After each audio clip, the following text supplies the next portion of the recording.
21st to 24th April 2022, 123 young people from the northern Karamoja districts of Kotido, Kabong and Abim gathered at Kotido Secondary School for the Live Your Dream Youth Camp Kotido.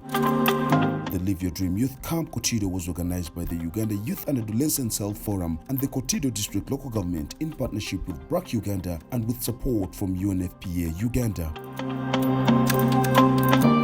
It was held under the theme Leaving No Young Person Behind, positioning young people in the fight for gender equality, sexual reproductive health rights, life skills enhancement, and peace building. The camp aimed at creating space for intergenerational dialogue between young people and stakeholders, including policymakers, development partners, and the duty bearers, to reflect on the different issues affecting the young people in the communities, ranging from teenage pregnancies, forced and child marriages, sexual gender-based violence, restrictive social norms and harmful practices, climate change, and insecurity, among others. The cultural practice we have here is that our young girls at the age of between 12, 13 and above, they are perceived to be ready for marriage. Sometimes the parents organize for a man for their daughter, or the daughter can be carried on the way by those who were in courtship with her and taken away.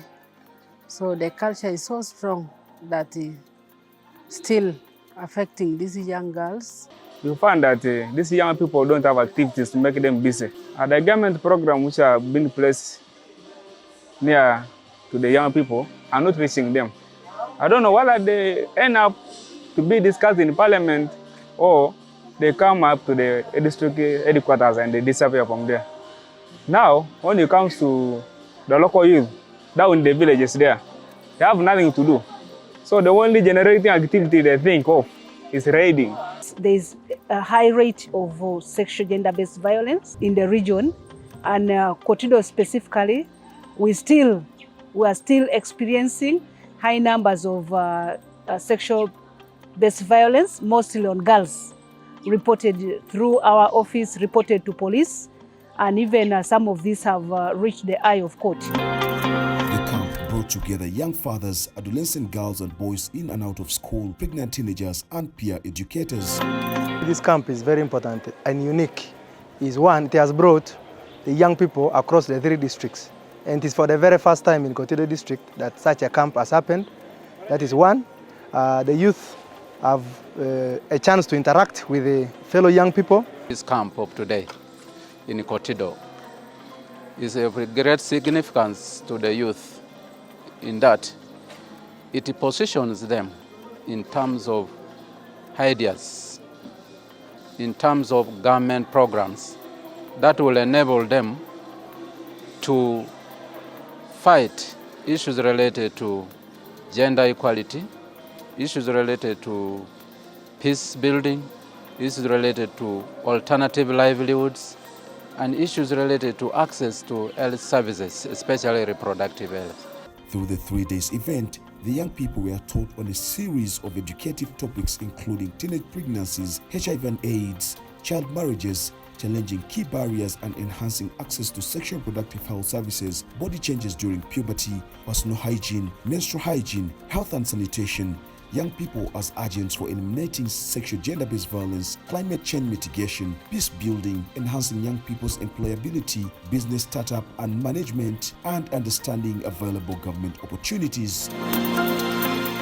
On the first day, the camp was officially opened by the Kotido District Chief Administrative Officer, who urged the campers to fully participate in all the activities so that they can learn and become ambassadors in their respective districts when they return. During my interaction with them, I shared with them their role in building the nation. I have shared with them on their rights and also their duties. It's not just enough to have a right. Like I told them, yes, you have a right to education, but what is expected of you? I've shared with them that. And I've also shared with them various government programs that they can benefit from. I've shared with them already existing government program, YLP, Youth Livelihood Program. I've shared with them about women empowerment. I've shared with them about agricultural related programs, Operation Wealth Creation. And I've also brought their attention the current program that government is rolling to all the districts and the sub-counties. That is parish development model. The cow talked of various things which will be brought in the districts actually. And those things, he said that they would bring something like seeds, the animals, and most things. And he said that the youth are supposed to form groups so that those groups can benefit in such kind of things. This was followed by a series of presentations on topics like HIV, understanding key drivers for teenage pregnancies, child marriages, and strategies that young people can use to challenge these key barriers and enhance access to sexual reproductive health rights services. What I took them through as youth was about HIV prevention, and also realization in HIV context takes two dimensions.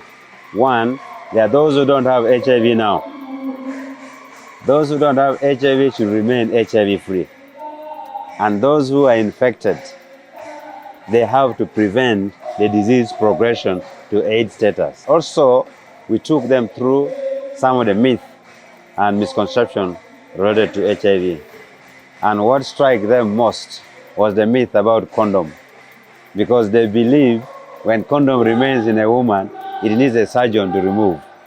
But I told them, condom can be removed by either a lady or a boy because it does not go any far but remains within the vagina. They teach us about HIV. They told HIV is a human virus in the body, in the health of someone's body. They taught about teenage pregnancy.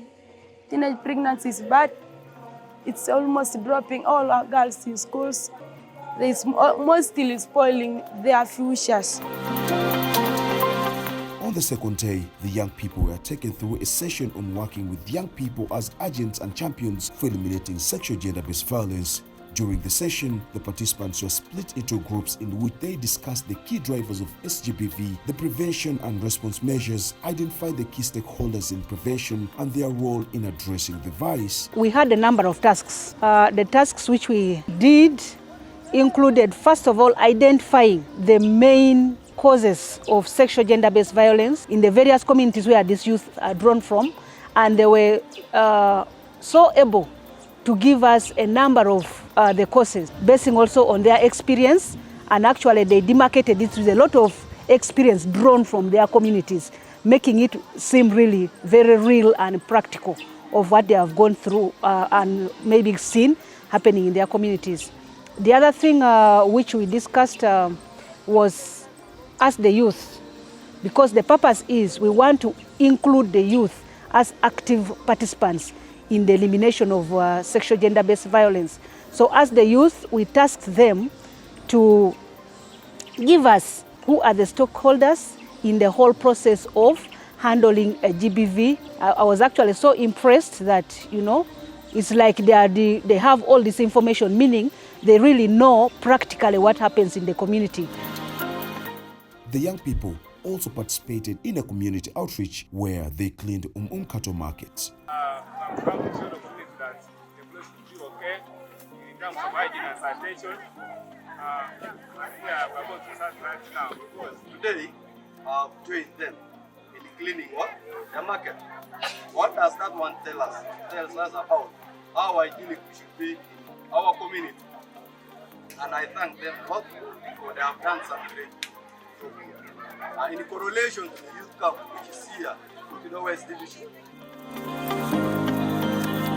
The day was closed with a presentation on enhancing young people's employability, business startup and management, entrepreneurship, and skills development. Today's event, I basically given some guidance to these young people amidst these hard economic times. For instance, the country is just still recovering from the COVID pandemic, which I'm sure had a lot of devastating effects on both the economy and also young people as a whole. Yeah, basically I shared with them on matters regarding on how best they can participate in both government and partner-led programs. On the third day, the campers were taken through an interesting topic of growing up, transitioning from childhood to adulthood, puberty, menstruation health, sanitation and hygiene. They were also split into groups of male and female where they discussed these issues and later presented. We began with the changes that is happening in them, and basing on the fact that my session was after lunch, we tried to approach using a group work, dividing the ladies from the gents so that they are free to interact. And what we directed them was to share some of the changes that they had, which some of them had the knowledge, and of course we had to add on. They are aware of the changes, and some of them were even shy. They were isolated. It was a few who were leading and driving the group. But I had a better session from the gents who were very free. They were really very free, even to demonstrate when they were presenting. This was followed by another presentation on understanding available government opportunities. Later on the same day, the campus led by the cultural leader Mr. Matthew Lochoto held a fireside chat during which they discussed a topic of non-violent and peaceful conflict resolution. The young people also shared stories, cultural songs, and dances that advocate for peace.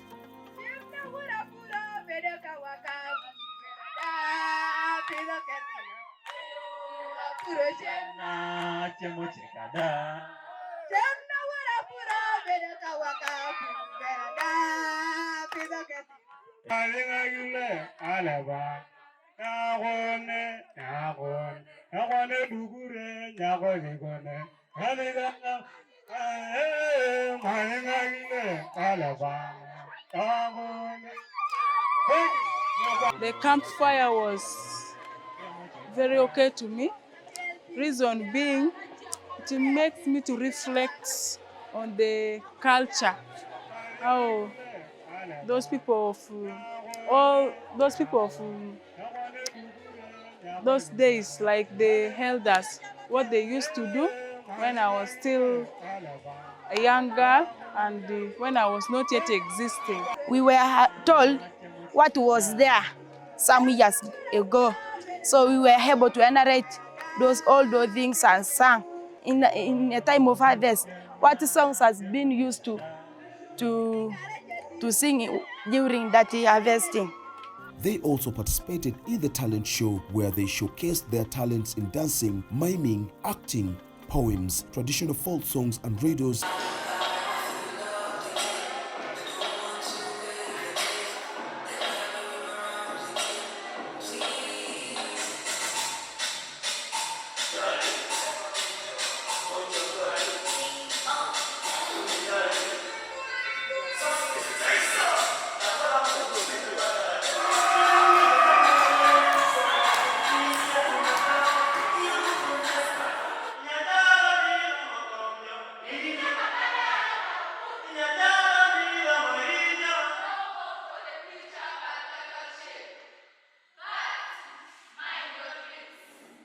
Talent show was good because we had original songs that was teaching people to stop child marriage or early marriage.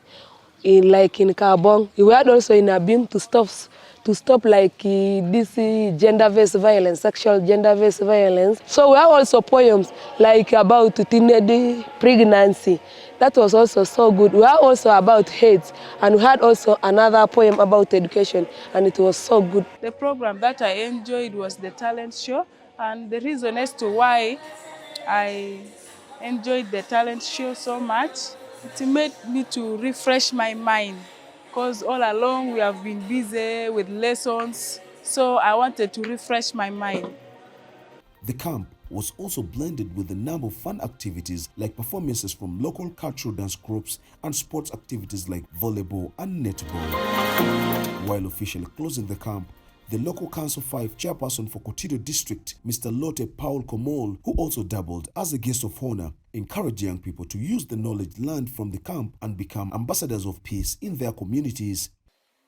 I must sincerely and in a special way express my heartfelt appreciations to the staff of the partner that has brought all of us here. Of course, it's always good for a partner that is implementing activities in any district to demonstrate commitment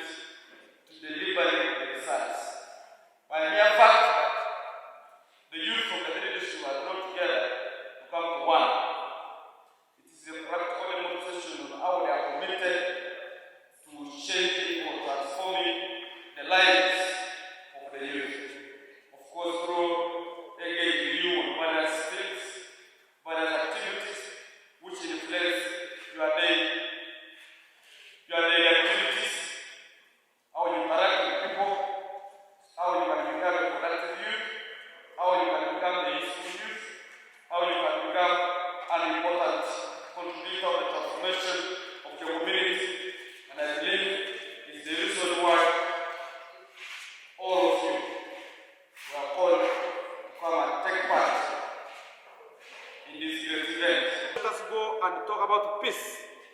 If there is no peace, I can assure you, we shall not be able even to gather ourselves here. We shall not even be able to move from these roads safely. So I urge the people of Gabon to talk to their brothers and embrace peace. I urge the youth of Kotido to talk to their brothers of Kotido to embrace peace. I urge you, also my brothers from Abim, no, you don't trade us. We must embrace peace. The young people who were excited about the camp vowed to use the knowledge they have gained to teach and transform their respective communities. This camp, just like the way I told you, it is a very unique one, and we thank the Uganda Youth and Adolescent Health Forum with its partners and sponsors. For one, just like others, as I had mentioned, this is a very unique youth camp. Why? It has brought the 3 districts of Karamoja, especially North Karamoja. For the very first time, people have gotten information that they will use to give out to the rest of what? The young people. And the other unique part of it is that the youth here are mixed. There are those youth who are young mothers, there are those youth also who are part of the community. And we hope they will go and share. I am going to sensitize the community about the dangers of teenage pregnancies, early marriages by organizing meetings, dramas that educate them on the dangers of early pregnancies and teenage pregnancies. I've learned a lot of things like peace building in the community, sexual reproductive health services being available in the community, how to access them, different forms of family planning. For me, I've been a male champion, so I have the group of boys that I've been teaching them. And of course, I've added more knowledge from here. So last time we were trained, but of course I had no much knowledge like the one I've got from here. So I will go now and add for them this knowledge so that they can help me in spreading those things, like about gender-based violence, where they've just taught us from there. Like for me, when I go back to school, I'll be advising girls to not to be allowing boys to deceive them. When somebody tells you that I love you, don't allow him. So just ignore him, and you know where you come from, you know your challenges. Just know if you go into this man, you'll get a lot of challenges. Like if he impregnated you, he will run away, and for you, you'll remain there with challenges. Me as a girl, I'm going to be an exemplary to other girls in the community. And I can also help them by reaching out to the district leaders and tell them about the girls who are suffering in the community so that they can implement, at least promote girl child education in the community.